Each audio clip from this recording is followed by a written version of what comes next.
వారు కూడా ఆయన కోఆపరేటివ్గా సహకారులు ఉన్నట్టుగా నీవే కృప దయచేయండి. తగిన కాలంలో వారిలో కూడా మీరు రక్షణాత్మకమైన కార్యంలో ప్రభు మీరే జరిగించమని కూడా కోరుకుంటున్నాం.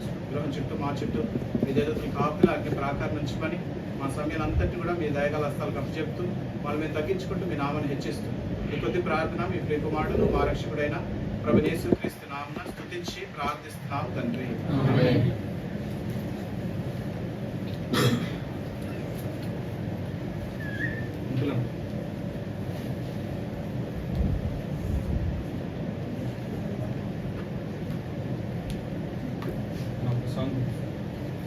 మీరిద్దరు చూసుకోండి.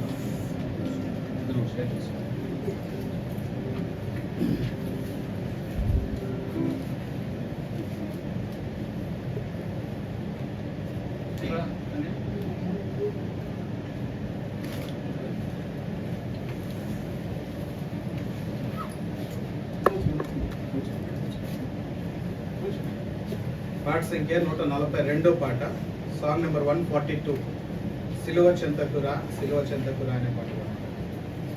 Song number 142.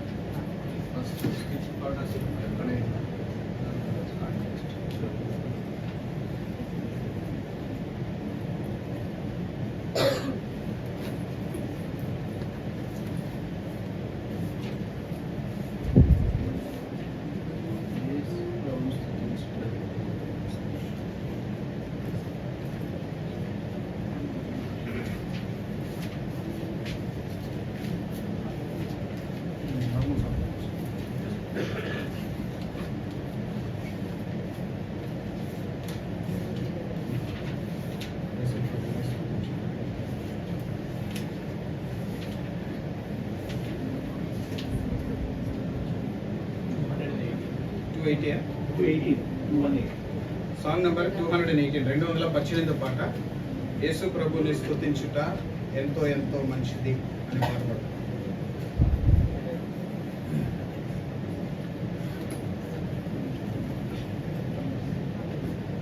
218 పాట. పాత పుస్తకాలు అయితే 216 పాట.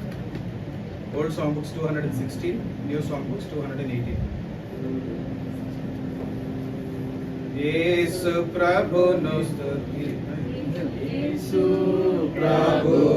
స్తుతించుట ఎంతో ఎంతో మంచిది. యేసు ప్రభును స్తుతించుట ఎంతో ఎంతో మంచిది. మహోన్నతుడా నీ నామమును, మహోన్నతుడా నీ నామమును స్తుతించుటయే బహు మంచిది. స్తుతించుటయే బహు మంచిది. హల్లెలూయా హల్లెలూయా హల్లెలూయా హల్లెలూయా హల్లెలూయా హల్లెలూయా హల్లెలూయా హల్లెలూయా. యేసు ప్రభుని స్తుతించుట ఎంతో ఎంతో మంచిది. యేసు ప్రభుని స్తుతించుట ఎంతో ఎంతో మంచిది. విలువైన రక్తము సిలువలో కార్చి, విలువైన రక్తము సిలువలో కార్చి, కలుషాత్ముల మమ్ము ప్రభు కడిగేను. కలుషాత్ముల మమ్ము ప్రభు కడిగేను. హల్లెలూయా హల్లెలూయా హల్లెలూయా హల్లెలూయా హల్లెలూయా హల్లెలూయా హల్లెలూయా హల్లెలూయా. యేసు ప్రభుని స్తుతించుట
పాట సంఖ్య 142 పాట, సాంగ్ నెంబర్ 142, 142 పాట, సిలువ చెంత కూడా సిలువ చెంత.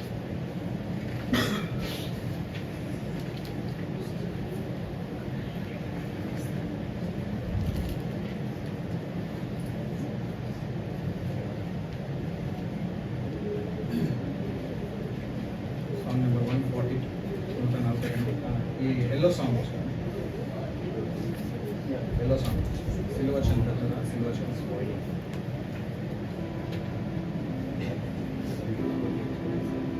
సిలువ చెంతకురా, సిలువ చెంతకురా, సిలువ చెంతకురా, సిలువ చెంతకురా, సహోదరా సిలువ చెంతకురా, సహోదరి సిలువ చెంతకురా. ఎచ్చటలేని నెమ్మది ఉంది, ఎవ్వరు ఇవ్వని శాంతి ఉంది,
యేసుని పొందని బ్రతుకులో పాపములో మరణించేదవా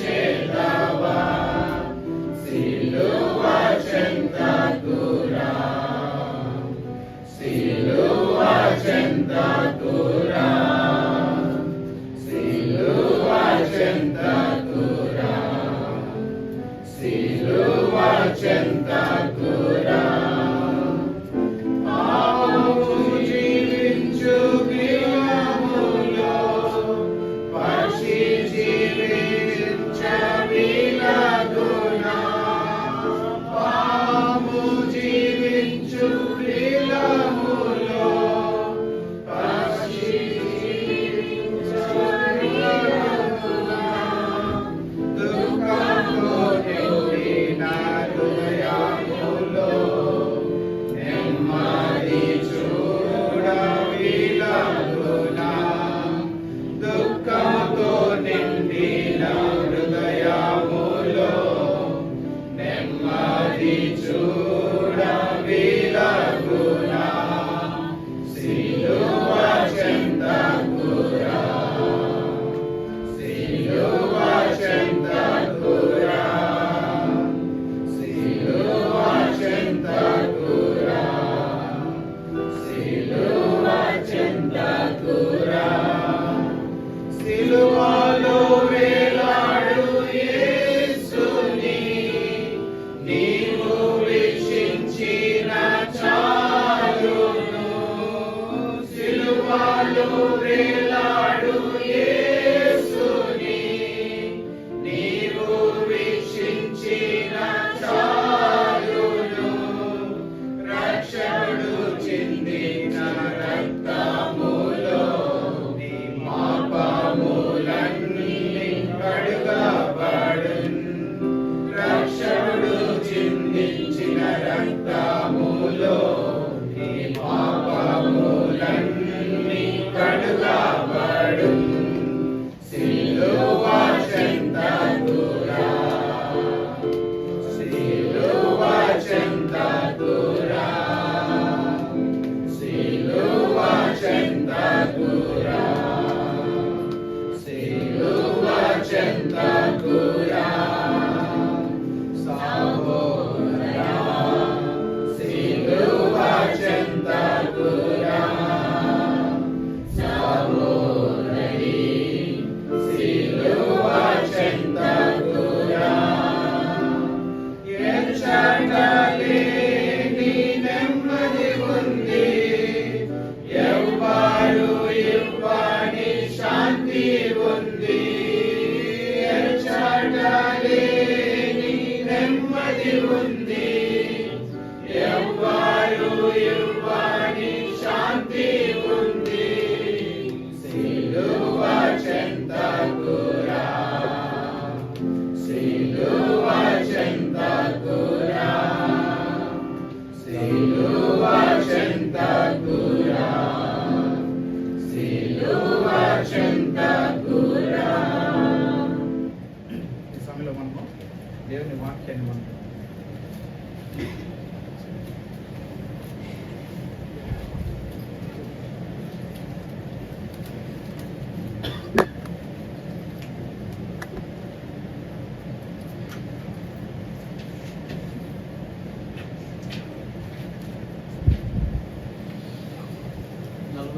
కీర్తన 14 వచనం Psalm 48 reading all together verse 14.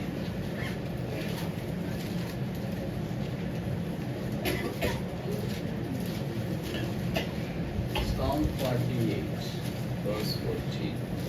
ఈ దేవుడు సదాకాలం మనకు దేవుడై ఉన్నాడు మరణం వరకు ఆయన మనలను నడిపించును అందరికీ కలిసి చదువుదాం Psalm 48 reading all together verse 14. 48వ కీర్తన 14 వచనం అందరం కలిసి చదువుదాం. బైబిల్ ఉన్నవాళ్ళు చదవగలిగిన వాళ్ళు బైబిల్ తెరవండి. మొదటి బైబిల్ తెరిచి తర్వాత రాసుకోవాలి. మనం ఎట్లుంటారంటే రాసేవాళ్ళు రాసుకుంటున్నాము ఆయన బైబిల్ యూజ్ చేస్తాం. That is not the way. Bible is first prior, writing is next prior. Psalm 48 reading all together verse 14. ఈ దేవుడు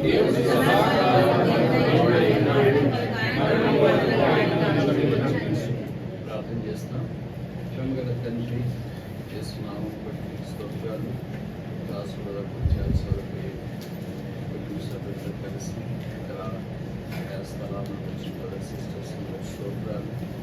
మీ కుటుంబంలో వారి పక్షాలతో చేసిన అవకాశం పొందినందుకు మీ పనులు బాధ్యతలు నాశపోయిన దూర ప్రాంతాల నుండి రావడానికి అనుకూలపరిచినారు. ఇలా మీ నామం చుట్టూ చేరవచ్చే అవకాశం ఇచ్చినందుకు ఈ వాక్యోపదేశం మాకు దయచేయండి. మన కరెక్ట్ మాతో మాట్లాడమని మనం ప్రార్థన చేస్తున్నాం. రక్షణ లేని వారు రక్షణ పొందినట్లు చేయండి. రక్షణ పొంది బలహీనమైన వారిని గ్రహించి బలపరచండి. పిల్లలు మొదలుకొని పెద్దవారు అందరికీ అవసరమైన విధానంలో నీ ధర్మోపదేశము దయచేయమని ప్రార్థిస్తున్నాం. ఈ వాక్యపు వెలుగు దయచి ఈ వాక్య సారము మాలోని ప్రవేశించినట్లుగా మమ్మల్ని మీ రక్తం చేత కడిగి పరిశుద్ధపరిచి శత్రుకార్యాలు పొందనిచ్చి యేసు ప్రభు నామమున స్తుతించి ప్రార్థిస్తున్నాము తండ్రి.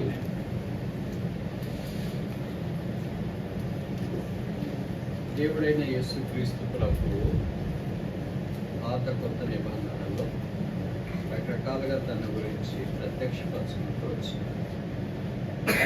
దాంట్లో మనం చదివిన 48వ కీర్తన ఆయన సదాకాలము లేదా మానవ వరకు మనల్ని నడిపించే దేవుడని జ్ఞాపకం చేయబడుతూ వచ్చింది.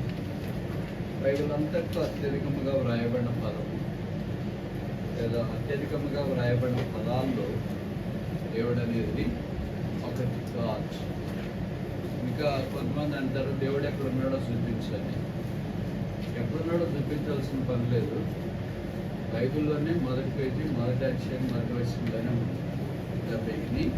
గాడ్ నీ చేతిలోనే దేవుడు, నీ హృదయంలోనే దేవుడు.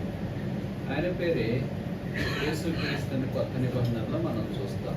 ఎందుకంటే పౌలు దేవుడు ఒక్కడే, దేవునికి నీ నరులకు మధ్యవర్తి ఒక్కడే, ఆయనే క్రీస్తు యేసును అన్నాడు. ఈ దేవుని యొక్క లక్షణాలు బైబిల్ అంతట్లో విస్తారంగా వ్రాయబడ్డాయి. మనం కేవలం ఒక 5 విషయాలు మాత్రమే చూడటానికి ప్రయత్నం చేస్తాం. మొదటిది ద్వితీయోపదేశకాండము 2వ అధ్యాయం చాప్టర్ 2. ద్వితీయోపదేశకాండము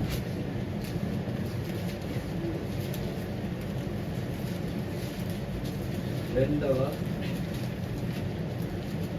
అధ్యాయం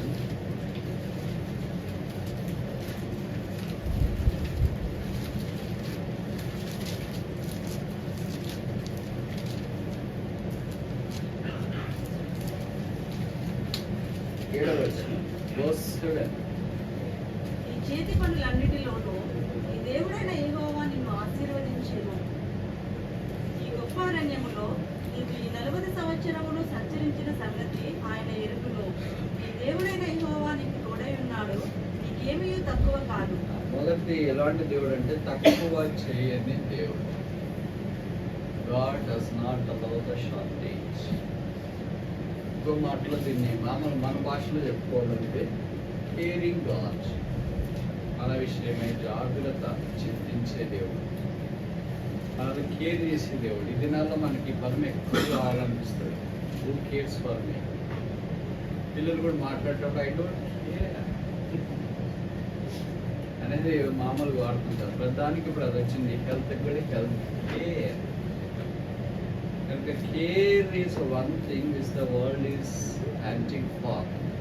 ప్రపంచం ఎదురు చూస్తున్న ఒక పదం ఏంటంటే నన్ను కేర్ చేసేవాళ్ళు ఎవరు ఉన్నారు. Who will care me. ఉద్యోగం లేనప్పుడు, ఉన్నప్పుడు, ఇమిగ్రేషన్లో పెళ్ళైనప్పుడు, లేనప్పుడు, ఫ్యామిలీ ద్వారా లేనప్పుడు, who will care. The bible says there is a person called Jesus Christ who cares for us. అందుకే బైబిల్లో కూడా మాట రాయబడింది, యెహోవా మీ గురించి చింతించున్నాడు. He cares for us. Nobody ever cares. ఎవడన్నా మనం కనిపించినప్పుడు విష్ చేస్తాము, తర్వాత మన పనులు మనం చూసుకుంటాము. Very rarely they will break it your mind again. మళ్ళీ వాళ్ళు రావాలంటే టైం తీసుకుంటారు. మరి దేవుడు అలా కాదు, వెంటనే మనం మర్చిపోతాం కలిసిన వెంటనే. God will never do that. ఎందుకంటే ఆయనకి మర్చిమర్పు లేదు. మనం ఎందుకు మర్చిపోతాం? మనకి మతిమరుపు ఉంది. కానీ దేవుడికి మాత్రం అలాంటి మతిమరుపు లేదు. ఆయనే యేసుక్రీస్తు ప్రభు. మరి ఆయన ఎవరి విషయమై అలాగ తక్కువ చేయడంటే ఇశ్రాయేలు అంటే దేవుని ప్రజలు. కొత్త నిబంధనలో యేసు ప్రభు రక్తం ద్వారా కడగబడిన వారందరూ యేసుక్రీస్తు ప్రభు యొక్క కుమారులు కుమార్తెలు అని బైబిల్ సెలవిస్తుంది.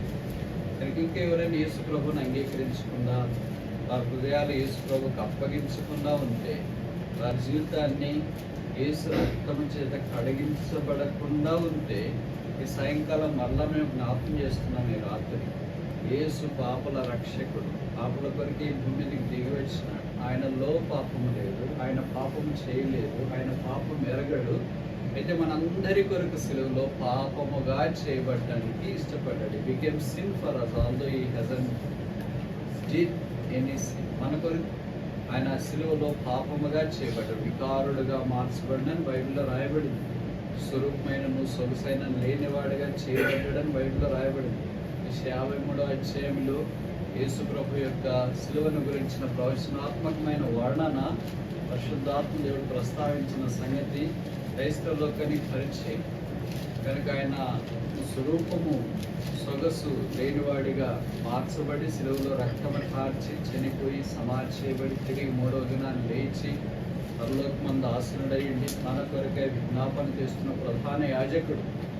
ఆయన ఇప్పటికీ సజీవుడు. అందుకే ప్రకటన మొదటి అధ్యాయంలో చూస్తే లో I'm dead but alive for ever more. ఇదిగో నేను మృతున్నైతిని కానీ యుగాయుగములు సజీవుడనై ఉన్నారు. ఎవరు సజీవుడు అంటే ఎంతకాలం ఉంటారు? మామూలు మన దగ్గరకు వచ్చి ఎంతకాలం ఉంటాం తెలియదండి, ఉన్నంతకాలం బాగుండిపోదామని అనుకుంటున్నాము అని అంటాం. లేదా మన బైబిల్ ఏం చెప్తుంది? 70 ఏళ్ళు 80 ఏళ్ళు మనుషుని యొక్క ఆయుష్ బైబిల్ చెప్తుంది. కానీ యేసు ప్రభు ఏం చెప్తున్నాడు? I'm alive for ever more. నేను యుగాయుగాలు లేదా సజీవుడనై ఎల్లప్పుడూ యుగాయుగములు అలాగే ఉంటాను. That is the God who has no ending. ముగింపు, అంతము లేనివాడే యేసుక్రీస్తు ప్రభు. అందుకనే యేసు ప్రభు పాపల రక్షకుడు, సృష్టికర్త, నిన్ను ప్రేమించి ఈ భూమి మీదకి దిగి వచ్చిన వాడు. యేసు ప్రభుని అంగీకరించడానికి ఆలస్యం చేయొద్దు, వాయిదేయద్దు. పర్లేదు అనుకోవద్దు, చూస్తాంలేని అనుకోవద్దు, వీళ్ళు మస్తు చెప్తారులేని అనుకోవద్దు. ఎందుకంటే యేసు రక్తం ద్వారా కడగబడితేనే ఒకవేళ ఈ లోకాన్ని విడిచిపెడితే పరలోక రాజ్యంలో ప్రవేశిస్తామని బైబిల్ సెలవిస్తుంది. ఎప్పుడు ఏం జరుగుతుందో మనిషికి తెలియదు. యేసు ప్రభుని ఎరగకుండా ఈ లోకాన్ని విడిచిపెడితే పాతాళం, నరకం, అగ్నిగుండం, అగ్ని ఆరదు, పురుగు సావదు. మీరంటారు ఓ మేము 50 డిగ్రీలు టెంపరేచర్ ఇక్కడే అనుభవిస్తున్నాం సమ్మర్ అంటే దిస్ ఈజ్ నథింగ్. ఇది నరకంతో పోస్తుంటే నథింగ్ అంట. ఎందుకంటే బైబిల్లో రాయబడింది వేదనకరమైన స్థలం అది. అక్కడ చుక్క నీళ్లు కూడా దొరకవు. ఇక్కడ అంటే మీరు ఫ్రిడ్జ్లో పెట్టుకొని తాగొచ్చు, అక్కడ ఫ్రిడ్జ్ లేదు, నీళ్లు లేవు. అక్కడ అగ్ని ఆరదు, పురుగు సావదు. అగ్ని ఉన్న తర్వాత చీకటి ఎలాగొస్తుంది? చీకటి ఎలాగ? నరకం అంటే చీకటి అంటాం కదా. మరి ఒకసారి మంట వేసిన తర్వాత చీకటి ఎలాగైతుంది? చీకటి వెళ్ళిపోతుంది అక్కడి నుండి. కానీ అక్కడ నరకం యొక్క ప్రత్యేకత ఏంటంటే మంట, చీకటి బోత్ కో ఎగ్జిస్ట్ టుగెదర్, రెండు కలిసి ఉంటాయి. దాన్నే నరకం యొక్క ప్రత్యేకత అంటాం. How it's possible we don't know. Logic cannot comprehend as to how these two things co exist. అదే బైబిల్లో రాయబడింది. అది ఘోరమైంది. యేసుక్రీస్తు ప్రభు వారు నరకాన్ని గురించి కూడా జ్ఞాపకం చేస్తూ వచ్చిన నరక అగ్ని అనే మాట కొత్త నిబంధనలో మొదట యేసు ప్రభు నోట్లో నుండే బయటకు వచ్చింది. ఏదో ప్రవక్త చెప్పినాడని మీరు అనుకోవద్దండి. కనుక నరకం వాస్తవం, మన జీవితం ఎలాగ వాస్తవము, యేసు ప్రభు పుట్టడం ఎలాగ వాస్తవము, యేసు ప్రభు చనిపోవడం ఎలాగ వాస్తవము, నరకం కూడా వాస్తవం. ఎందుకు నరకాన్ని గురించి ఇంట్లో చెప్తున్నారు అని అంటే మరి అల్టిమేట్ డెస్టినేషన్ అదే కదా. ఎక్కడికి వెళ్ళాల్సిన యేసు ప్రభుని ఎరగకుండా ఉంటే ఖచ్చితంగా పోయేది నరకమని బైబిల్ సెలవిస్తుంది. కనుక ఎవ్వరు నరకానికి పోకూడదని దేవుని ఎక్కువ ఉద్దేశం. అందుకే అందరి కొరకు యేసు ప్రభు మానవాకారాన్ని మీదకి దిగి వచ్చినాడు. యేసు రక్తం ప్రతి పాపము నుండి మనల్ని కడిగి పవిత్రులుగా చేస్తుంది. ప్రభువైన యేసునందు విశ్వాసం ఉంచుము, అప్పుడు నీవును నీ ఇంటి వారును రక్షణ పొందు. రెండవది, రక్షణ పొందిన తర్వాత ఆయన ప్రజలైన తర్వాత ఆయనే మనల్ని నడిపిస్తాడు. ఇక్కడ ఇశ్రాయేలు గురించి రాయబడింది 40 ఏళ్ళు వారికి ఏమీ తక్కువ కాలేదు. కనుక 40 తక్కువ, తర్వాత 41, 42కి ఏమైనా తక్కువైందంటే అలాగేం లేదు. ఇప్పటిదాకా కూడా దేవుడు వారి విషయమై ఎలాగో సహాయం చేస్తున్నాడు అనేది నాకంటే మీకు బాగా తెలుసు. కనుక యేసుని ఎరిగిన తర్వాత కేర్స్ ఫర్ us, ఆయన ఏమీ తక్కువ కాకుండా చూస్తాడు. ఎలాగ చూస్తాడో మనకు తెలియదు. బైబిల్లో ఇశ్రాయేలే ఇలా కేకలేసినారు, can God provide children in the wilderness, దేవుడు అరణ్యములో భోజనము సిద్ధపరచగలడా? చాలా ప్రశ్నలు ఉన్నాయి.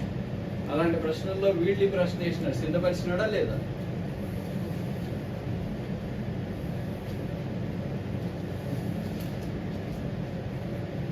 నలభై సంవత్సరాలు ఆయన భోజనం ఇశ్రాయేలుకు సిద్ధపరిచినాడు. వారికి అవసరమైన మన్నా పంపిస్తున్నాడు, అవసరమైనవన్నీ వారి అక్కర్లు తీరుస్తూ వచ్చినాడు.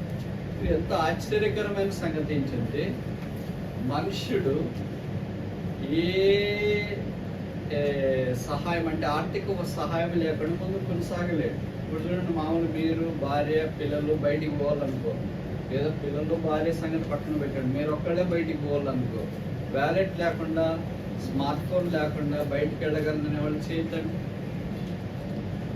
ఎవరికైనా ధైర్యం లేదు, ఒకడికే ధైర్యం. అది మోషే, ఆయన కర్ర చేత పట్టుకుని బయటికి పోయాడు. ఇప్పుడు మనకు కూడా మోషే కర్ర ఇచ్చి మీరు బయటికి పోండి పోగలమా?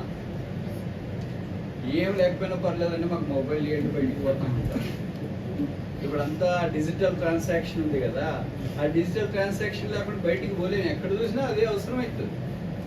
ఇప్పుడు మోషే చేతులు ఏమి స్మార్ట్ ఫోన్ లేదు, ఏ కార్డు లేదు, ఏ లైసెన్స్ లేదు, ఏ రకమైన డిజిటల్ మనీ కానీ లేకపోతే కార్డ్స్ కానీ ఏది మోషే చేతిలో లేదు.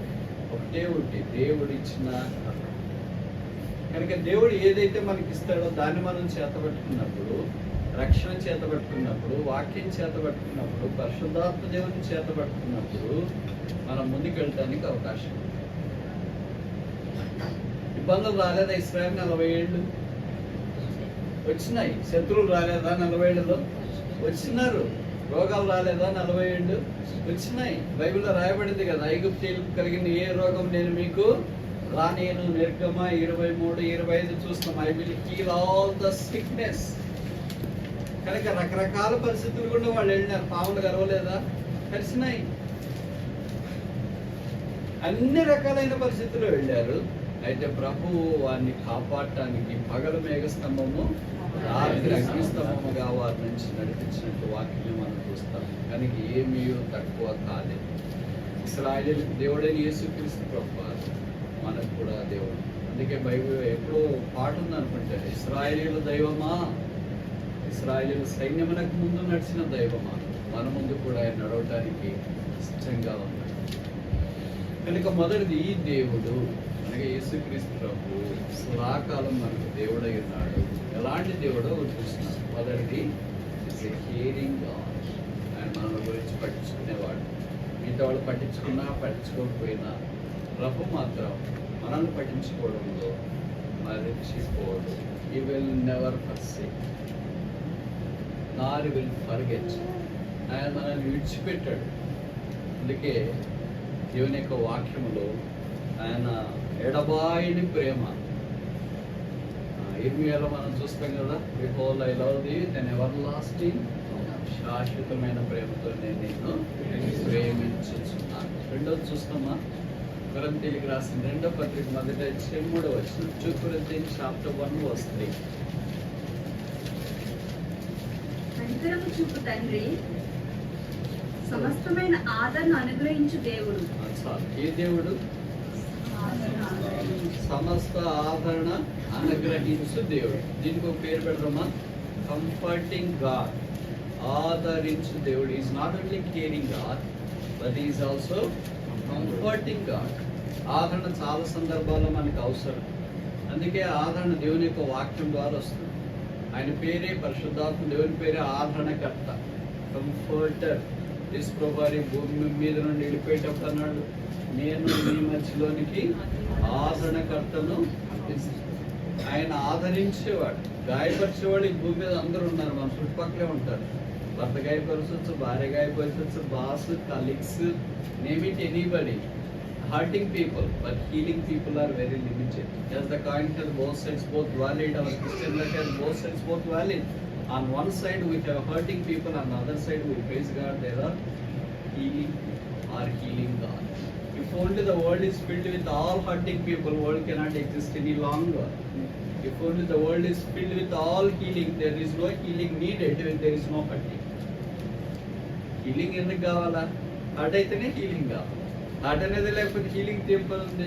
There is no healing needed either.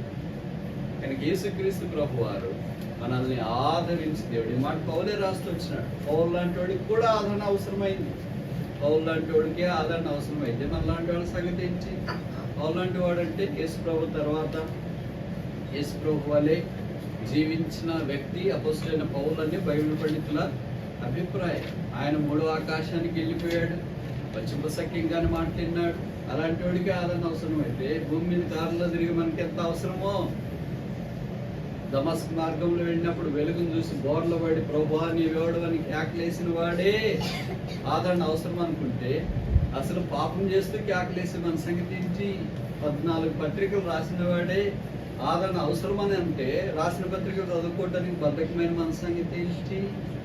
33 సంవత్సరాలు మధ్యధరా సముద్రం అంతా కలిగి తిరిగి దేవుని యొక్క సువార్తను 3 మిషనరీ దండయాత్రల్లో చేయటానికి ఇష్టపడిన అసాధారణమైన క్రీస్తు సైనికుడే ఆదరణ అవసరమైతే, అసలు సువార్త అంటే తెలియని మన సంగతి ఏంటి?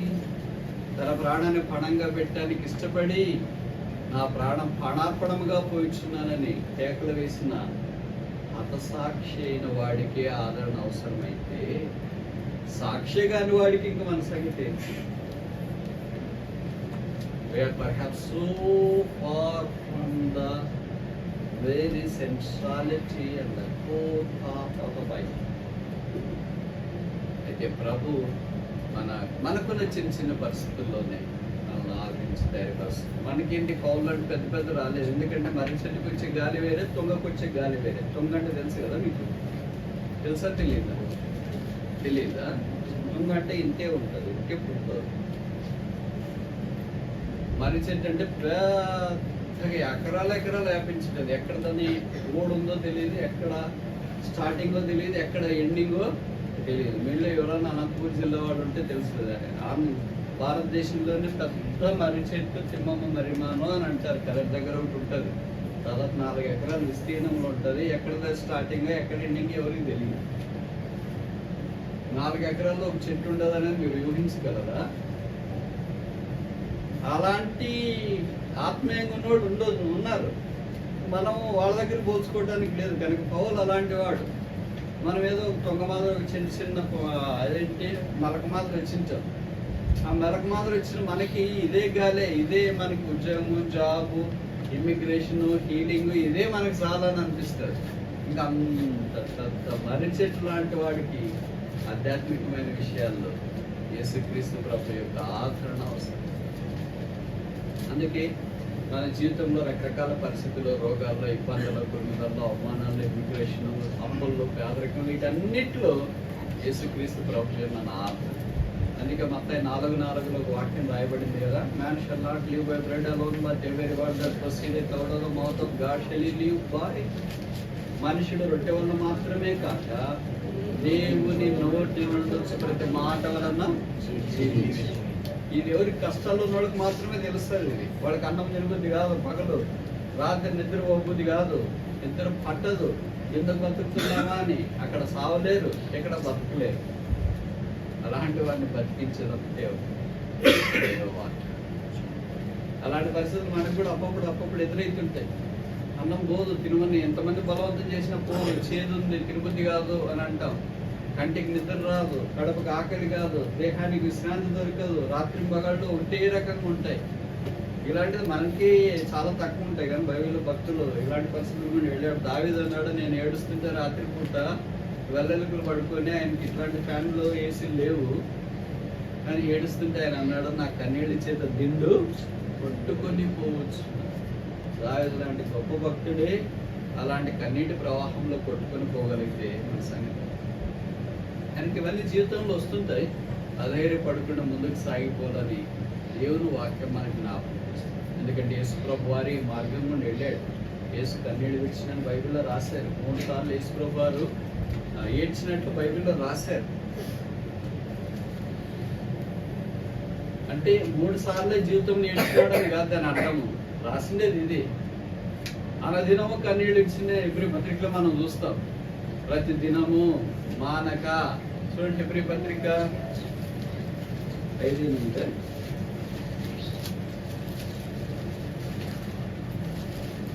ఆయన కుమారుడై యుద్ధను తాను పొందిన శ్రమ వలన విధేయతను నేర్చుకునేను. 7వ వచనం శరీరధారి అయి నిన్న దినములలో మహారోదనముతోనూ కన్నీళ్లతోనూ తన్ను మరణం నుండి రక్షింపగల వానికి ప్రార్థనను యాచనను సమర్పించి భయభక్తులు కలిగి ఉన్నందున ఆయన అంగీకరింపబడి మహారోధున కన్నీళ్ళు అంట.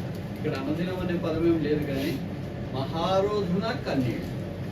అది బహుశా ఒక రోజు కాదు, ఇట్స్ మోర్ దెన్ వన్స్. ఆయన మహారోధనతో శరీరంలో ఉన్నప్పుడు కొంతమంది ఏడిస్తే ఏమంటారంటే జెంట్స్ ఏం ఏడుస్తారు పెద్దానికేనా. బైబిల్ ఏడ్చిన భక్తులు ఉన్నారు. దావీదు అమ్మాయ, యోసేపు అమ్మాయ ఏడ్చినారు కదా వాళ్ళంతా. దావీదు ఏడ్చడానికి శక్తి లేనంత బిగ్గరగా ఏడ్చినాను బైబిల్లో రాశారు. యేసు ప్రభు కూడా ఏడ్చినాడు కదా. కనుక అంటే వాళ్ళకి కనీసం ఏడుపడ్డ కూడా అవగాహన లేదు. అంటే ఎమోషన్స్ ఫీలింగ్స్ ఏమి లేని రాయి. వాళ్ళకి అవేమి ఉండదు ఎమోషన్స్ ఫీలింగ్. ఇంకా మీ భాషలో చెప్పాలంటే వాళ్ళు ఏ బీయింగ్స్, ఆర్టిఫిషియల్ ఇంటెలిజెన్స్. వాళ్ళకి మనకి తేడా ఏంటంటే ఆర్టిఫిషియల్ ఇంటెలిజెన్స్ బ్రదర్ జయరాజ్ మన వాక్యం చెప్పండి చెప్తాడు. బట్ నా మాదిరి ఫీలింగ్స్ రావు, నా మాదిరి ఎమోషన్స్ రావు. అంత సాలిడ్గా చెప్తాడు. పైకి ఊడు కిందికి రాడు, ఏడవడం నవ్వుడు జోకులు ఏంటి ఏముండదు, అంత సాలిడ్గా.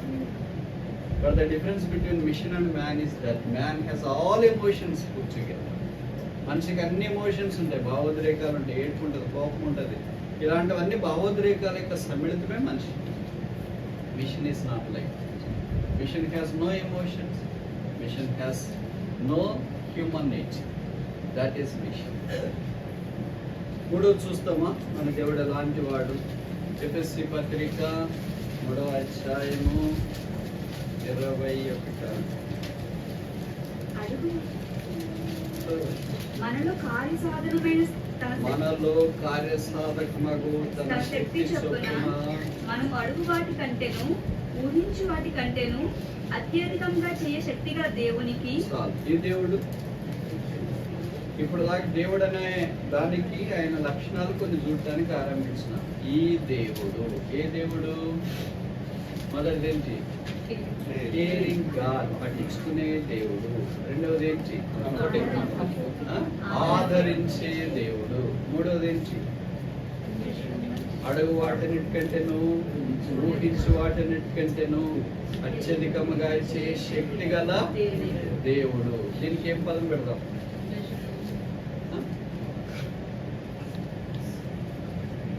ఏదో మీరు ఆలోచన చెప్పండి.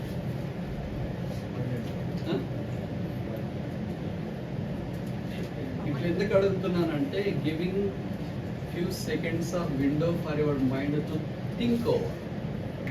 అంటే పూర్తి వినడానికి అలవాటు ఏంటాం, ఇది మిషన్ మాదిరి. కొద్ది కొన్ని సెకండ్లు బయటకు వచ్చి ఆలోచించి ఒకవేళ ఇదే మనకి ఇస్తే మనం ఏం పేరు పెట్టవచ్చు అని ఆలోచించడానికి ఇది ఒక చిరు ప్రయత్నం. Giving a window for you to think over. అన్ని సిరీస్తో చెప్తున్నా. ఒకటి సితో స్టార్ట్ అయిన తర్వాత మీరు వెంటనే క్యాచ్ చేయాలి స్పీకర్ని. Today we will have all C series. Caretaker, very good. ఇంకా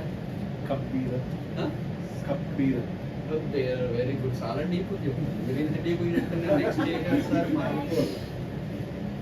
ఒక వెరీ సింపుల్ కేపబుల్ గాడ్, శక్తి గల దేవుడు. Is capable. అక్కడే రాసిన ఈజ్ ఏబుల్ అని.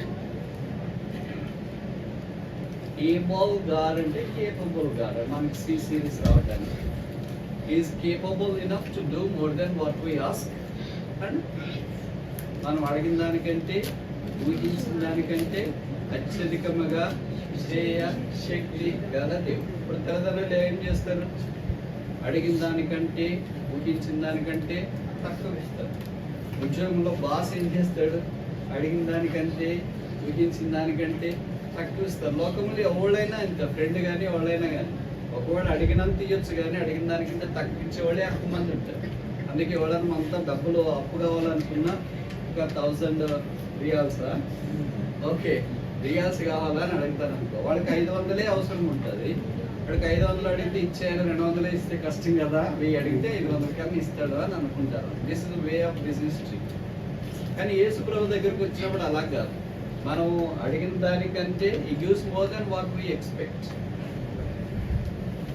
What we think. మనం ఏం ఆలోచిస్తామో అది. అంటే there are things that God can do which our mind cannot comprehend. మన మనసు ఆలోచించలేదు. కొన్నిసార్లు మనం అంటే అసలు ఇది జరుగుతుందని ఊహించలేదు కదా, ఇది వస్తుందని ఊహించలేదు, ఇలాగా జరిగిపోతుందని ఊహించలేదు. Never ever dreamed.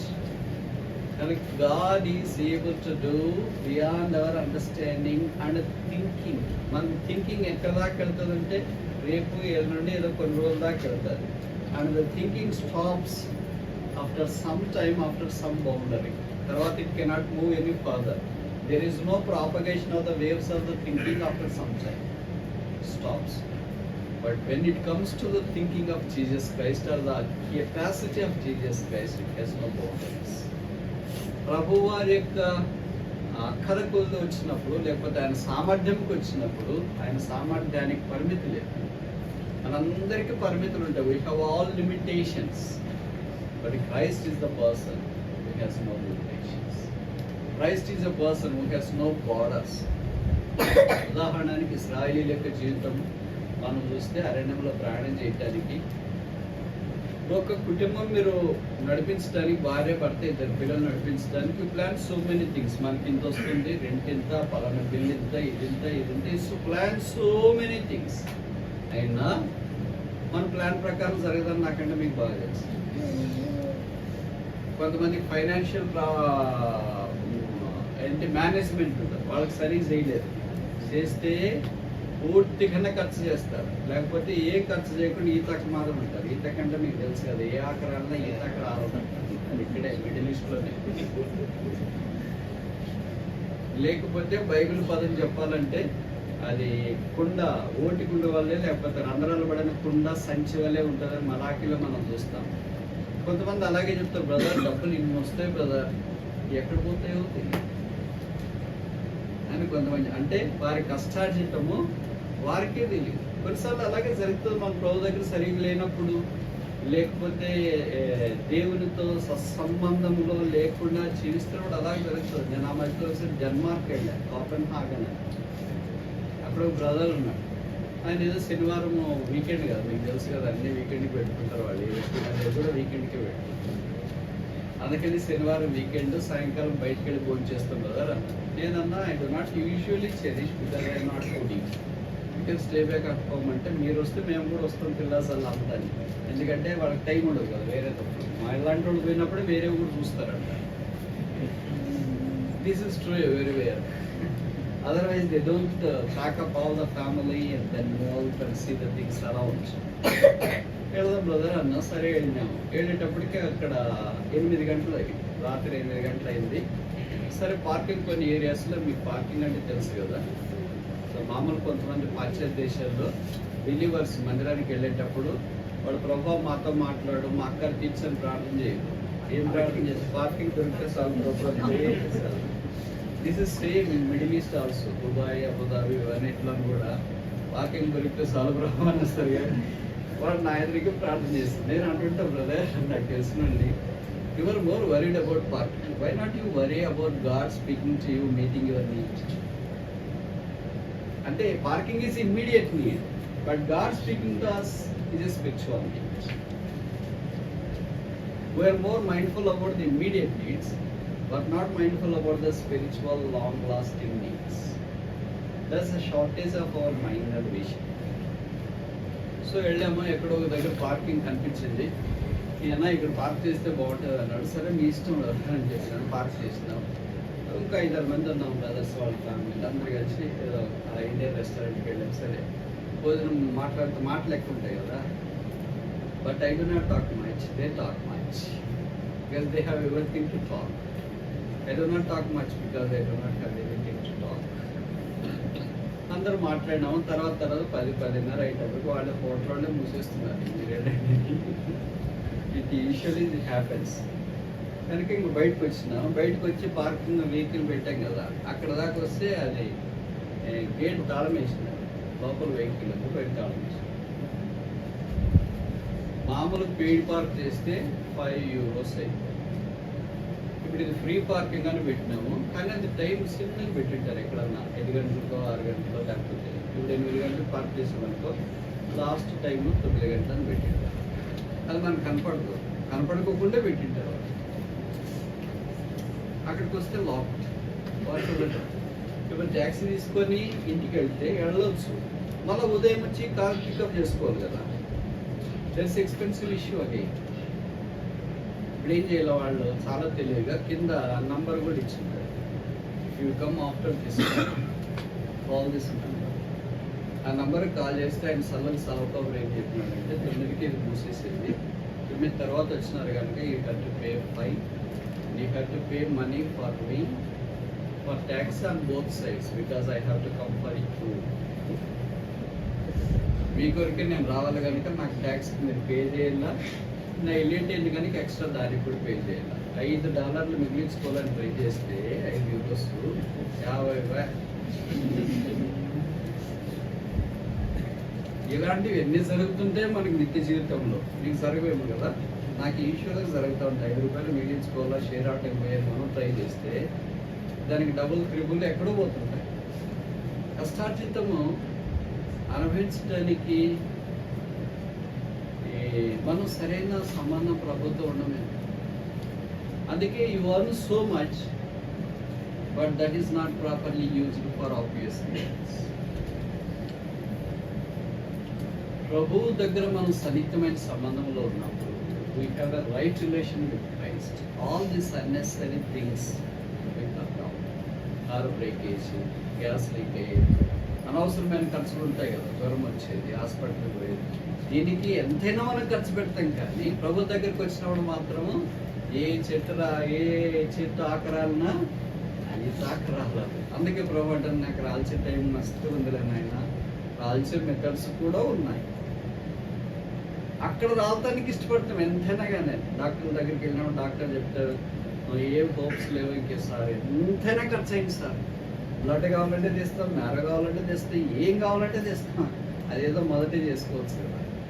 ఎంతైనా ఖర్చు కానీ మా పిల్లడికి సీట్ రావాలి సార్, ఎంతైనా కావాలి పేమెంట్ సీట్ పెట్టాం sir.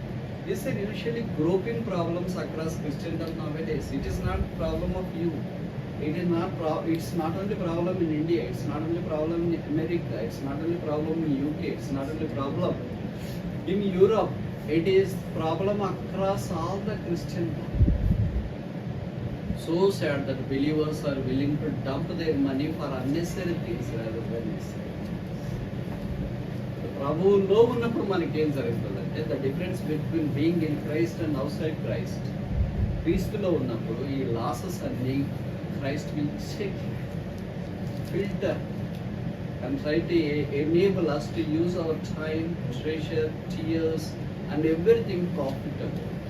That's what Christian is all about. A gamut of using all the things in a very interesting and edifying way is known as a wisdom. జ్ఞానము అని అంటే మనకున్న వనరులన్నీ, అది టైం కావచ్చు, తర్వాత ట్రెషర్ కావచ్చు, మన దగ్గర ఉన్న సర్కిల్ కావచ్చు, బిలీవర్స్ కావచ్చు, ఏదైనా కావచ్చు, using everything properly is what wisdom is all about. అందుకే జ్ఞానం అందరికీ లేదని బైబిల్లో రాసింది, విశ్వాసం అందరికీ లేదని బైబిల్లో రాసింది. బట్ బిలీవర్సే టెస్లోనిక్ పత్రికలోనే మాట రాసిండేది. టెస్లోని ఏంటంటే మంచి class modal believers like you, అలాంటి వాళ్ళకే రాసినారు విశ్వాసం అందరికీ లేదంటే. మరి అలాంటి వాళ్ళ సంగతి అలాగుంటే మన సంగతి ఏంటి? కనుక దేవుడు ఏం చేస్తున్నాడంటే మన అక్కర తీర్చడానికి అరణ్య మార్గం గుండా తీసుకున్నాడు. అరణ్య మార్గం గుండా తీసుకుని వెళ్ళినప్పుడు వాళ్ళు మోషే 40 ఏళ్ళు వారు నడిపిస్తే ఊహించండి, పగలు మేఘస్తంభం, రాత్రి అగ్నిస్తంభం. అంటే మేఘస్తంభం అంటే ఏసీ. మీరు ఎన్ని ఏసీలు పెట్టుకుంటారు? ఒక 5 మందికి ఒక ఏసీ అని. అంత 5 మంది ఇండియాలో మాత్రం ఒకే రూమ్లో పడుకుంటే, లేదు వేరు వేరు రూముల్లో పడుకుంటే 2-3 ఏసీలు కావాలి. ఒక ఏసీకి ఎంత అవుతుంది నెల బిల్లు? 5 ఏసీలకి ఎంత అవుతుంది? ఇలాంటి 6 లక్షల కాల్బలం ఉంది. 6 లక్షల కాల్బలానికి ఎన్ని ఏసీలు కావాలి? మినిమం 1,00,000 ఏసీలు కావాలి. 1,00,000 ఏసీలకి ఒక్క రోజుకి బిల్లు ఎంత అవుతుంది? ఒక నెలకి బిల్లు ఎంత అవుతుంది? 40 ఏళ్ళకి బిల్లు ఎంత అవుతుంది? ఎవరు పే చేస్తారు? అలాగే లైట్స్, ఇక్కడంటే మీరు లైట్లు ఆఫ్ చేయాలనుకో, ఎందుకంటే ఆఫ్ కోర్స్ సీదా ఎవరో చెప్తుంటారు, glitter and glamour of the Gulf in the nights. Gulf యొక్క గ్లిటర్ గ్లామర్ చూడాలంటే నైట్ చూడండి. ఎడారిలో కూడా లైట్ వేసింది, మనకి ఇంట్లోనే లైట్లు ఆపింటారు. లైట్లు ఆపుకుంటూ వస్తే వాళ్ళ మమ్మీనా డాడీకి రూమ్లో ఎవడు ఉన్నారా, ఎవరు లైట్ ఎందుకు వేసినాం, ఫ్యాన్ ఎందుకు వేసినాం, ఆఫ్ వేసినాం. ఇక్కడ బయట ఎడార్లోనే వేసింటారు, దుబాయ్ నుండి షార్జా దాకా ఎడారి లైట్ వేసింటారు రాత్రిపూట. This is typical phenomena usually come across. ఇస్రాయలీలకి అలాగా 40 సంవత్సరాల్లో ఏనాడు పవర్ కట్ లేదు, ఏనాడు వాటర్ స్టాప్ కాలేదు, బండలో నుండి నీళ్ళు తాగారు. ఇప్పుడు మీరు ఇంతమంది ఉన్నారు, మినరల్ వాటర్ తెచ్చింటారు బాటిల్. మరి వాళ్ళకి మినరల్ వాటర్ ఒక్కొక్క బాటిల్ కొనుక్కోండి, రోజుకి ఒక వ్యక్తికి 5 లీటర్లు నీళ్ళు తాగాలి. దిస్ మినిమం 5 లీటర్ల బాటిల్ ఒక్కొక్క వ్యక్తికి అయితే 6 లక్షల కాల్బలానికి 6 లక్షలు ఇంటూ 5 లీటర్ల బాటిల్ ఎంత డబ్బులు కావాలా? 40 ఏళ్ళు ఎంత కావాలా? మీ క్యాలిక్యులేటర్ పనిచేస్తుంది, మీ పని చేస్తుంది. ఈ డేటాకి జామ్ అవుతుంది, హ్యాంగ్ అవుతుంది. You can try. That is what hour God is. God is a one who we cannot even comprehend. ఎట్లా చేసావు ప్రభు ఇన్ని లైట్లు, ఇంత ఫ్యాన్, ఇంత నీళ్లు అనేదే మిడిల్ ఈస్ట్ లో మీకు తెలుసు కదా, water is most precious commodity. మనకి పెట్రోల్ ఎట్లా, వీళ్ళకి వాటర్ ఎట్లా, వీళ్ళకి నీళ్ళు ఎట్లా, మనకి పెట్రోల్. కనుక నీళ్లతోన అన్ని రోజులు ఉన్నారు. నీళ్ళు ఎంత ప్రాబ్లం, వాటర్ ఈస్ లైఫ్. కనుక ప్రభు నీళ్ళు ఇచ్చినాడు అంటే దీని అర్థం ఏంటంటే God is more interested in providing the basic needs of his people. నా పై నుండి వాక్యం ఇచ్చినాడు, ప్రత్యక్ష గుడారం ఇచ్చినాడు, అవి వేరే, దట్స్ ఎ స్పిరిచువల్ డొమైన్. పై నుండి అది ఇచ్చినాడు, కింద నుండి కూడా ఇచ్చినాడు కదా. సో ఈ గివ్స్ బోత్ ఎండ్స్. అందుకనే పేతురు రాస్తున్నాడు చూడండి, 2వ పేతురు 1వ అధ్యాయం 3వ వచనం.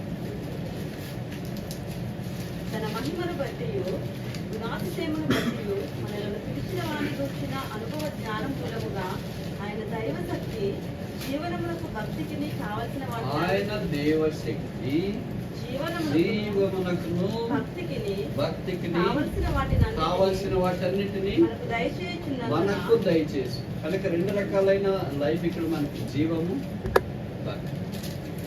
జీవం అంటే ఫిజికల్ లైఫ్, భక్తి స్పిరిచువల్ లైఫ్. ఈ రెండింటికి కావాల్సినవి ఎలాగిస్తున్నాడు అంట, ఎలాగిస్తున్నాడు చూడు. మీ బైబిల్లో లేదా, ఇంట్రెస్ట్ లేదా, ముగించేస్తాం. ఎలాగిస్తున్నాడు?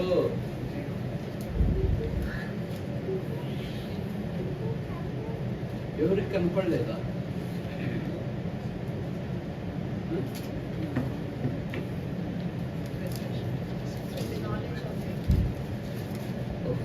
కొత్త వర్షం అమ్మా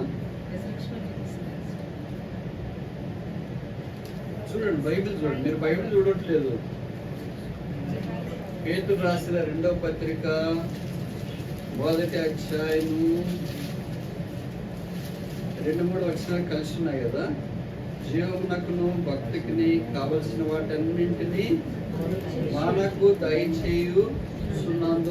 దయచేయుచున్నందున పేతురు రాసిన ఇంకో సందర్భంలో ఆయన ధారాళముగా దయచేయు దేవుడు, ఇచ్చు దేవుడు. కనుక జీవానికి భక్తి, బోత్ స్పిరిచువల్ అండ్ సెక్యులర్. మన భూమి మీద అవసరమైన గాలి, నీరు వస్తుంది. ఇశ్రాయేలుకి ఆహారం ఇచ్చినాడు, నీళ్ళు ఇచ్చినాడు అని ఎందుకు చెప్తున్నానంటే ప్రభు మనకు కూడా అలా ఇచ్చే వాడు. అందుకనే యేసుక్రీస్తు ప్రభు తన స్వయంగా నోటితో చెప్పినాడు కొండ మీద ప్రసంగం మత్తయి సువార్తలోన, మీరు ఏం కట్టుకోవాలా, ఏం తినాలా, ఏం తాగాలా అనే దాని గురించి చింతిస్తున్నారు. అడవి పక్షులు చూడండి, ఆకాశ పక్షులు చూడండి, గడ్డిని చూడండి, ఇవేం చింతించవు కదా. అయితే 6:33 అనుకుంటా 32లో దేవుని రాజ్యమును నీతిని, ఇవన్నీ మీకు కాబట్టి మీరు ఆయన రాజ్యమును నీతిని మొదట వెతుకుడి. ఆయన రాజ్యమును నీతిని seek ye first the kingdom of God and then everything shall be added. ఇది దేవుని యొక్క order. First God, next other things. మన ఆర్డర్ ఎట్లుంటుందంటే మనం అంతా రివర్స్ గారు కదా ఏదైనా, అందుకే దీన్ని రివర్స్ చేస్తాం. రివర్స్ చేస్తే మొదట ఏమొస్తుంది, మిగతా సంగతులన్నీ భౌతికమైన సంగతులు వస్తాయి. అప్పుడు దాని తర్వాత టైం ఉంటే చూస్తాం బ్రదర్, బైబిల్ చదివేది, ప్రార్థన చేసేది, మదర్కి వెళ్ళేది అని అంటాం. అవన్నీ ఇస్తే అప్పుడు నేను దేవుని నమ్ముకుంటా అనేది మామూలు మన వర్షన్. అందుకే నాకు జాబ్ వస్తే, ఇమిగ్రేషన్ క్లియర్ అయితే, ఆ రోగం బాగా అయిపోతే నేను యేసుప్రభువుని నమ్ముకుంటా అనేది చాలా మంది చెప్తూ ఉంటారు కదా. అట్టు కాదు బైబిల్ చెప్పేది. మొదట ప్రభువుని నమ్ము, believe on the lord Jesus Christ first, then everything shall be added. Buy one, get all free. Receive one, Jesus Christ, get all things free. మనం ఏమంటామంటే first give all things, then I will see whether I can consider receiving Jesus Christ or not, which is opposite to the doctrine of the Bible. కనుక ఏమున్నా లేకపోయినా యోబు యొక్క understanding ఏంటంటే నాకేమున్నా ఏం లేకపోయినా యేసు ప్రభు ఒక్కడు ఉంటే చాలు అనేది యోబు యొక్క అండర్స్టాండింగ్. అందుకని బైబిల్లో రాయబడింది అలాంటి అండర్స్టాండింగ్ ఉన్నోడికి all things shall be added కాదు, all things shall be doubly added, రెండంతలుగా వస్తుంది. మనకు ఒక అంతే రావట్లేదు. ఎందుకని మన ప్రయారిటీస్ వేరే. యోబుకి 2 ఎందుకు వచ్చింది, నాకు కూడా 2 ఈ ప్రభావాన్ని కొంతమంది ప్రార్థన చేస్తుంటారు. ఒక అంతకి ఎందుకులు కాకపోతే 2 ఎలా వస్తుంది? పాసే కాకపోతే ఫస్ట్ క్లాస్ ర్యాంక్ ఎంత వస్తుంది? కరెక్ట్. మొదటి బేసిక్గా స్పిరిచువల్ లైఫ్లో మనం పాస్ అయ్యేది చాలా ప్రాబ్లం. ఇప్పుడు 3 విషయాలు చూసినాం. మొదటిది ఏంటి, ఇట్స్ ఏ కేరింగ్ గాడ్. రెండవది ఏంటి, కంఫర్టింగ్ గాడ్. మూడవది ఏంటి, this God is our God for ever and ever, he shall guide us. మన పరిస్థితులు ఏమైనా no problem is higher than God. ఏ సమస్య కూడా యేసు ప్రభువుకు మించింది కాదు. మనం అలాగే అనుకుంటాం, దేవుడు కూడా చేయలేడు అనేటప్పుడు కూడా అంటాం, వాడిని దేవుడు కూడా మార్చలేడు బ్రదర్. అందుకని నోటి దురుస్తూ అలాగే అంటాం. కానీ ఈ జస్ట్ నథింగ్ బిఫోర్ గాడ్. మట్టి పొరుగు మనిషి, గట్టి మనిషి, డస్ట్ మనిషి. దేవుని యొక్క సృష్టి అంతట్లో దేవుడు ఏదైనా ఏమైనా చేయగలడు. అందుకే ఫిబ్రవరి పత్రికలో రాయబడింది, మహత్తు గల మాట చేత ఆయన సమస్తమును నిర్వహించుచున్నాడు. సృష్టించడం ఆది కాండంలో. ఈ తేడా తెలుసు కదా. నిర్వహించడం అంటే ఎగ్జిక్యూషన్. ఈ క్రియేటెడ్ మనం ఒక ఇల్లు కట్టుకున్నాము, తర్వాత దాన్ని మెయింటైన్ చేయాలి కదా. ఇప్పుడు యేసు ప్రభువు వారు సృష్టించినాడు, ఇప్పుడు మెయింటైన్ చేస్తున్నాడు. Is executing everything by his word. మాట ద్వారా సమస్తాన్ని నిర్వహించుచున్నాడు. మామూలు మీరు కంప్యూటర్లో ఏదైనా మానిటర్ చేస్తుంది కదా, లేదా కమాండ్ ఇస్తే పని చేస్తుంది అంటారు కదా. పిల్లలు కూడా చిన్న చిన్న బొమ్మలు ఆడుకునేటప్పుడు రిమోట్ ఇక్కడ పెట్టుకొని ఆడుకుంటూ ఉంటారు. బస్ ఇక్కడ లేదనుకుంటుంది, గడ్డి కోసే యంత్రాలు ఉంటాయి కదా. అంటే ఇక్కడ మనకి ఇళ్ళలో గడ్డే నీళ్ళే లేవు కనుక గడ్డి ఎక్కడి నుండి వస్తుంది. ఎక్కడన్నా లాన్స్ అట్లాంటి దగ్గర ఏంటంటే అది మిషన్ ఉంటుంది కదా, దాన్ని రిమోట్తోనే చేస్తుంటారు. వెస్ట్రన్ కంట్రీస్లోనూ ప్రతి ఇంట్లోనే ఎక్కువ గడ్డి ఉంటుంది కనుక దాన్ని ట్రిమ్ చేయడానికి మిషన్ తెచ్చింటారు. ఎక్కడో వాడు బెడ్రూమ్ రోడ్డు కూడా దాన్ని అంతా ఆపరేట్ చేస్తారు. అదంతా చక్కగా గడ్డిని లాన్ చేస్తారు, అవసరమైనట్లు కట్ చేస్తారు. అంటే దాన్ని ఎగ్జిక్యూట్ చేస్తున్నారు కమాండ్స్ని బట్టి. ప్రభువు కూడా సమస్త సృష్టిని ఆయన ఎగ్జిక్యూట్ చేస్తారు. ఎంత పెద్ద big data. God is beyond what we think and ask. కనుక ప్రభు మీద మనం నమ్మకం ఉంచి, ప్రభు మా పరిస్థితులు ఏమైనా, మా పరిస్థితులన్నిటికంటేనే వారి ఇక్కడ యేసు యొక్క శిలువ దగ్గరికి వచ్చి క్షమాపణ కోరుకొని, తప్పులు ఒప్పుకొని, క్షమించబడి let us start a fresh life, new life.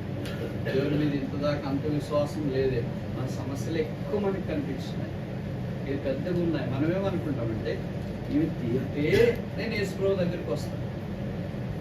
This is our వర్షం. ఈ ఉద్యోగం వస్తే, ఈ వీసకి రైతే, ఈ అప్పులన్నీ తీరితే యేసుప్రభు దగ్గరికి వస్తాను మన వర్షం. యేసుప్రభు ఏమంటాడు, మొదట నా దగ్గరికి రా. మామూలు చూడండి, మీ దగ్గర ఒక వాచ్ ఉంది, ఇది చెడిపోతే మెకానిక్ దగ్గరికి తీసుకెళ్తావా, బాగుంటే మెకానిక్ దగ్గర తీసుకెళ్తావు? చెట్టు కింద మెకానిక్లు ఉంటారు కదా, ఇక్కడ కాదు ఇండియాలో. ఏదైనా చెడిపోతే కదా తీసుకుపోతాం. అలాగే యేసుప్రభు మన జీవితాలు చెడిపోయినవి, ప్రభువా ఇట్లే వస్తున్నాను అంటే ఆయన బాగు చేస్తాడు. నేను బాగా అయిన తర్వాత వస్తానంటే నువ్వు బాగైంది ఎప్పుడు? There is no way that we can be made holy. మన ప్రభు దగ్గర మెకానిక్ దగ్గరికి వస్తే బాగా చేస్తాం. బూజు పట్టిందంతా దుమ్ము దులిపి ఆ రేడియో, లేకపోతే అప్పుడు పాతకాలం రేడియోలు ఉండేది, కల్కి లేదా వాచ్, ఇది మీరు ఉప్పున్నారా, దిక్కి మార్చినారా, వాళ్ళు అంతే ప్రశ్న అడుగుతాడు. లేదేం మార్చలేదంటే వాళ్ళకి తెలుస్తుంది మనం చేయబెట్టామని. లేదు ఇది మీరు మార్చలేరు, ఇది నాకు తెలుసు కదా, ఇది ఇట్లుండేది కదా అట్లుండేది కదా. కనుక మనం ఏం టచ్ చేసినా మెకానిక్ ఏదైనా చేయాలంటే ఇబ్బంది పడదు. ఎట్లుంటే అట్లా పోవాలి. ప్రభా ఇట్లే వస్తున్నాను, అందుకే ఉన్న పాటను వచ్చున్నాను.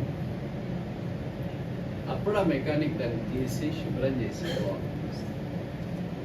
కొన్ని సర్వీస్ సెంటర్లో ఏదంటే అది తీసుకోరు. ఇప్పుడు ఉదాహరణకి యాపిల్ ఉందనుకో, యాపిల్ ఫోన్ పాడైతే, యాపిల్ గ్యాడ్జెట్ పాడైతే యాపిల్ షోరూమ్కే వెళ్ళాలి. అలాగే పెద్ద పెద్ద కార్లు ఉన్నాయనుకోండి, మర్సీ, తర్వాత ఏంటి BMW, అది ఇది చెట్టు కింద పెట్టినప్పుడు బాగా చేస్తుంటే చేయొచ్చు ఆడదాకా. మళ్ళా తర్వాత అలాగే మనం ఏం చేస్తామంటే చెట్టు కింద పెట్టిన మెకానికల్ దగ్గరికి పోతుంటాం. అక్కడ ఇక్కడ అది చెట్టు కింద పెట్టిన mechanical not company own, licensed. ఎవరు క్రియేటర్, ఎవరు కంపెనీ ఓనరో ఆయన దగ్గరికి వెళ్ళాలి. మన కంపెనీ ఓనర్, మన మ్యానుఫ్యాక్చరర్ ఎవరు? యేసుప్రభు దగ్గరికి వెళ్ళినప్పుడు అప్పుడు స్పేర్స్, సర్వీసు, తర్వాత ఇంకేంటి సేల్స్ అన్నీ ఒకే దగ్గర ఉంటాయి కనుక అన్నీ మార్చి చక్కగా రీఫర్బిష్ చేసి అప్పుడు మన చేతికి ఇస్తే అనిపిస్తుంది. చూసినాడు కదా, ఇది ఎప్పుడు కొన్నారు మీరు? లేదు కొనలేదు, షోరూమ్ తీసుకెళ్ళాం, వాళ్ళు నీట్గా చేసేసి. మనం ఎవరన్నా అట్లా అంటారు, ఆ సంవత్సరానికి ఒకసారి బా మేము చాలా లుకింగ్ వెరీ వెరీ స్పిరిచువల్ అని అంటారా? అనరా? చెప్పరేంటి? షోరూమ్ పోము, చెట్టు కిందకే పోతాం. చెట్టు కింద వాళ్ళు ఏం చేస్తారు, అది ఇదంతా చేసి సార్ బాగుంది, ఏం లేదు, ఇంకోసారి ప్రాబ్లం వస్తే నా దగ్గరికి తీసుకురా అంటే ఆయన దగ్గరికి రావాలి కదా ప్రాబ్లం వచ్చినప్పుడు. అది రాదు కనుక మనమే డ్రైవర్ని అక్కడికి తీసుకెళ్తాం. కానీ యేసుప్రభు ఒక్కసారి ఆయన దగ్గరికి వచ్చినప్పుడు ఆయన అన్ని బాగు చేస్తాం. ప్రభుకి అప్పగించుకొని ఆ ప్రకారం జీవించడానికి ప్రభు సాధించి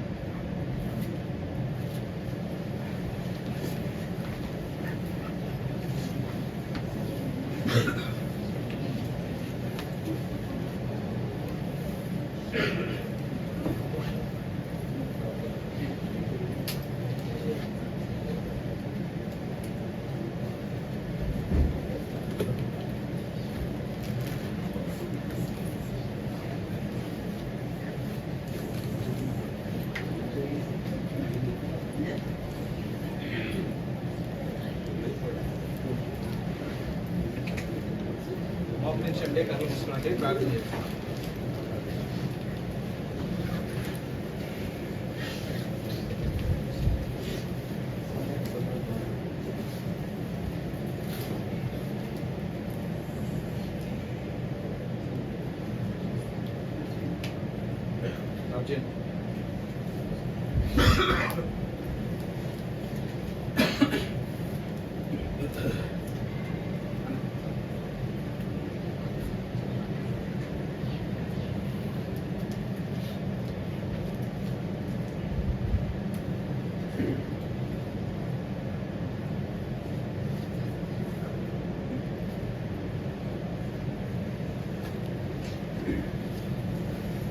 ప్రార్థన చేసుకుందాం. సర్వాధికారి అయిన తండ్రి, ఘనమైన దేవ, ఈ ఘనమైన శ్రేష్టమైన పరిశుద్ధ నామానికి వెలుగని కృతజ్ఞతలు స్తుతులు స్తోత్రాలు మనసారా చెల్లిస్తున్నాము. ప్రార్థించి నిరీక్షించినట్లు ఈ వారపు దినాలలో ఈ దాసుని అన్నగారిని మీరు తీసుకుని వచ్చి బలపరచి మీరు మాకు అందిస్తున్న శ్రేష్టమైన సంగతులకే స్తోత్రాలు చెల్లిస్తున్నాము. అవును ప్రభువా, మమ్మల్ని తేలిక చేసుకునే దేవుడు నాయన, దినదినం కాపాడుతున్నావు. మా ప్రభు మమ్మల్ని ఆదరించే దేవుడు నాయన, మాకు కంఫర్టబుల్గా ఉన్న దేవుడుగా మనం స్తోత్రాలు చెల్లిస్తున్నాం. సమస్తమును ఇవ్వగలిగినటువంటి గొప్ప దేవుడుగా, క్యాపబుల్ దేవుడుగా మా ప్రభు ప్రత్యక్షమని స్తోత్రం చెల్లిస్తున్నాం నాన్న.